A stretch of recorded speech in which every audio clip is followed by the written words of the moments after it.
It's that time of the season where it's 100% socially acceptable to scare ourselves stupid with zombies, vampires, and mask-wearing homicidal maniacs. And while live-action movies and shows are rife with gory goodness, well, we've got some bloody bangers that I'm sure you anime fans out there are gonna enjoy.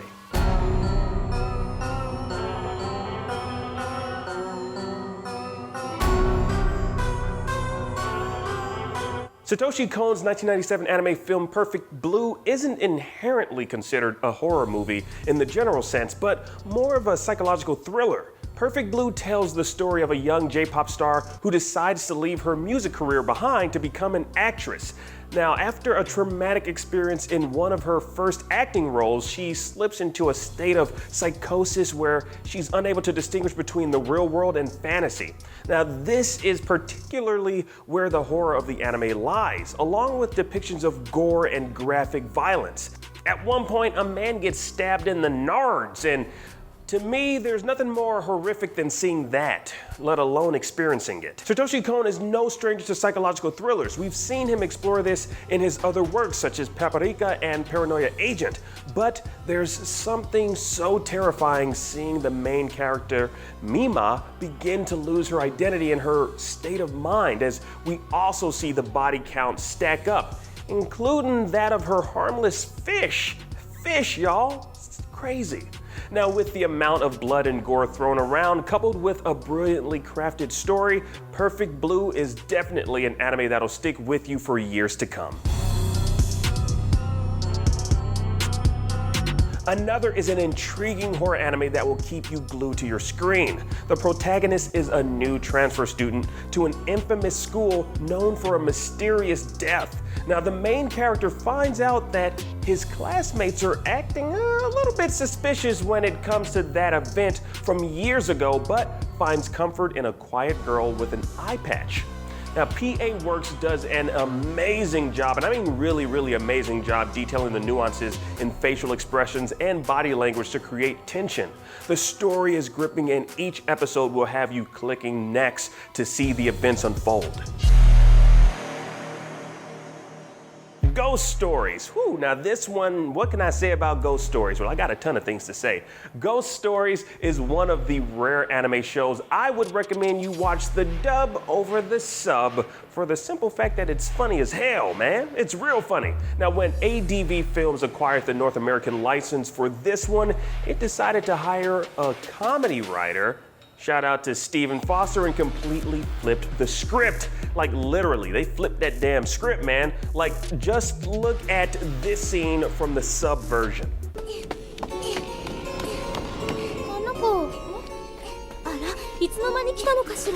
Now take a look at that very same scene, but dubbed. Nice ass. Do not lust in your heart. Jesus, you're right. See what I mean? You see, look at that. How crazy is that? Now, this is not a YouTube poop or fan-made voice dub, but that's from the official North American dub of Ghost Stories. Crazy, right? Yeah. Now, with the comedy elements aside, Ghost Stories tells just that. Ghost Stories. It's the tale of a young girl named Satsuki Mayonoshita who moves to her deceased mother's hometown with her family, where she and a ragtag group of kids discover an abandoned school that appears to be haunted.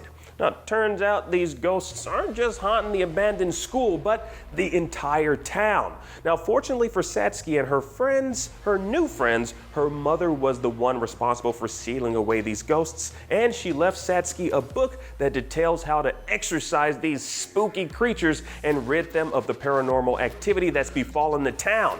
So if you want to get into the spooky mood with something a little bit different than what we're used to, Ghost Stories should definitely be on your list. It's like Scooby-Doo if Scooby-Doo were just like filled with like over-the-top adult humor. Now, if you haven't heard of 2006's Higurashi When They Cry, now is a better time than ever to get into this classic horror anime series with the new 2020 series now available. Higurashi follows the main character, who's the new kid in town, who lives a somewhat peaceful life until he begins to learn about several murders that have happened over the past few years. Now, he struggles to find the truth as he falls into an array of paranoia-filled events. Now, definitely check this one out before for the 2020 series because the new anime may be a continuation and not necessarily a remake. So just a fair warning, guys, as we're just getting into the fall season. Gleipnir is a strange yet unique one. It's about a boy who can transform into a killer monster that looks like a character from Five Nights at Freddy's. Now, this one's more of a body horror anime, although don't expect to see bones a snapping and skin a ripping during transformation sequences. All the usual grotesqueries are replaced with cotton and fuzziness. Aww. Yeah, it's not that adorable, but yeah, you get it. Just think of the main character here as like Twisted Foxy from Five Nights at Freddy's anime counterpart. And much like the horrific jump-scaring animatronics from Five Nights at Freddy's, the main character is a killing machine. I mean, it's like a modern-day Wolfman story, only this Wolfman is cute and holsters a pistol on his side. Yeah. Parasite the Maxim is not only a great horror anime, but one that all anime fans could enjoy and should enjoy. You should definitely check it out. Now, Parasite follows a protagonist who is infected by an alien parasite, and instead of being overtaken by the parasite, he learns to have a symbiotic relationship with the alien, which in turn puts a target on his back. Now, this new addition to his body throws his life in chaos, complete chaos, including those around him. Now, under all the numerous body horror elements in Parasite lies an amazing story full of emotions. Now, the action isn't too bad either for those shonen fans out there. I know y'all are out there. Parasite the Maxim is definitely, guys, a must watch. Now, this one is a bit of a throwback to a time where a lot of us weren't even alive yet, but a time I personally like to consider the golden age of anime. 1987's Wicked City is about demonic creatures who keep trying to infiltrate the human world through a parallel dimension, and the Black Guard, a special police force who are there to keep them in check. What started off as a series of horror novels written by Hideyuki Kikuchi, the anime borrows from several genres, including body horror, science fiction, and hentai. Yes, that's right, guys. I said hentai in an IGN video. I know, it's nuts, right? Now, in fact, the majority of the scariest parts involve graphic sexual acts and body transformations. Now, the visuals in the anime were quite stunning for its time. Now, if you're a fan of Ninja Scroll or Vampire Hunter D Bloodlust, the director of both of those films made his directorial debut in Wicked City, so it's nice to see where the legendary anime director started. Now, just be warned, guys, you've been forewarned that there's tons, and I mean tons, of nakedness in this movie, so probably hide the kids if you have any. Just off the manga cover alone for Elfen Lied, you wouldn't know this is a horror anime with sci-fi elements. The first few minutes of the Elfen Lied anime is literally a bloody massacre. Elfen Lied follows Lucy, a mutant with a killer instinct and special powers that manages to escape her imprisonment. She was injured during her escape, giving her a split personality. Two cousins take the helpless escapee in, not knowing how dangerous she really is. Elfen Lied is a roller coaster of emotions as Lucy becomes more involved in the carefree lives of the two cousins.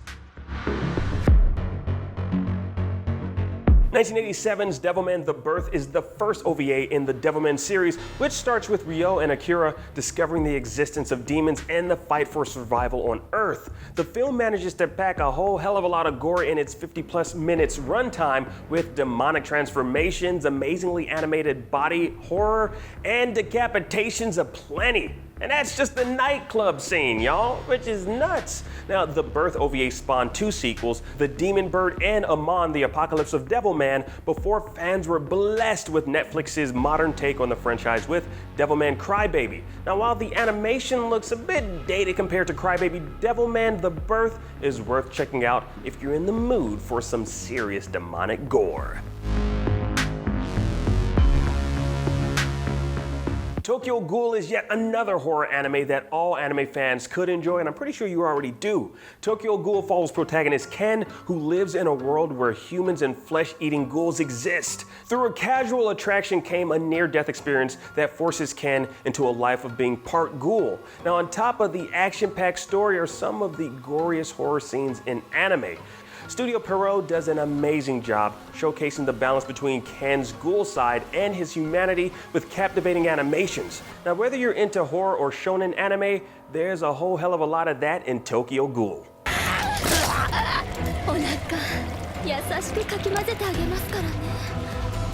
We barely scratched the surface for horror anime. There's plenty more like Hellsing, Shiki, and the Junji Ito collection. Like the last one I know has mixed reviews, but come on now, guys, just look at this scene right here.